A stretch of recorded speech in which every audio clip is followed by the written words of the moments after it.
ஏக தசாம்சம்.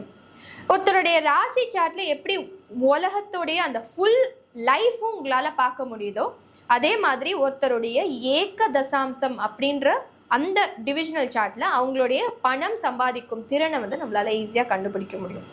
ஸோ அந்த ஏக தசாம்சா சார்ட்டை பார்த்தீங்கன்னா, உதாரணத்திற்கு ஏக தசாம்சா ஒரு கட்டத்துல ஒருத்தருக்கு யாருக்கு 2-11 குடைவன் திரிகோணத்துல 159 அப்படின்னு சொல்லுவோம் இல்லையா, அந்த மாதிரி ஸ்ட்ராங்கான பொசிஷன்ல இருக்கோ அவங்களுக்கு ஈஸியா பணத்தை சம்பாதித்து சேர்த்து வைக்க முடியும்.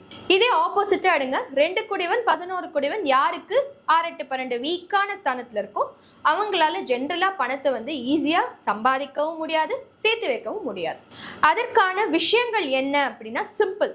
இந்த ஏக தசாம்சத்துல 2 குடைவன் 11 குடைவனுக்கு நீங்க பரிகாரம் பண்ணீங்கன்னா உங்களுக்கு அந்த மணி ஏர்னிங் கெப்பாசிட்டின்றது இன்க்ரீஸ் ஆகும். இது ஓவர் நைட் நடக்கக்கூடிய விஷயம் கிடையாது. இதுக்கு ஸ்டெப் பை ஸ்டெப்ஸா நீங்க நிறைய ப்ராசஸ் பண்ண வேண்டியிருக்கும்.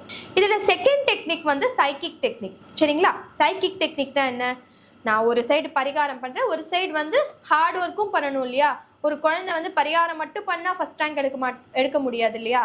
பரிகாரமும் பண்ணணும், படிக்கவும் செய்யணும், பரிகாரமும் பண்ணணும், ஒழுங்காவும் சாப்பிடணும். இந்த மாதிரி காம்பினேஷனோட பண்ணா மட்டும்தான் ரிசல்ட் வரும். ஸோ அப்படி பார்க்கும்போது நீங்க அந்த ஏக தசாம்சா சார்ட்டை வச்சும் நீங்க ரெமெடிஸ் பண்ணிட்டு செகண்டா கிவிங் அண்ட் ரிசீவிங்கை இம்ப்ரூவ் பண்ணணும்.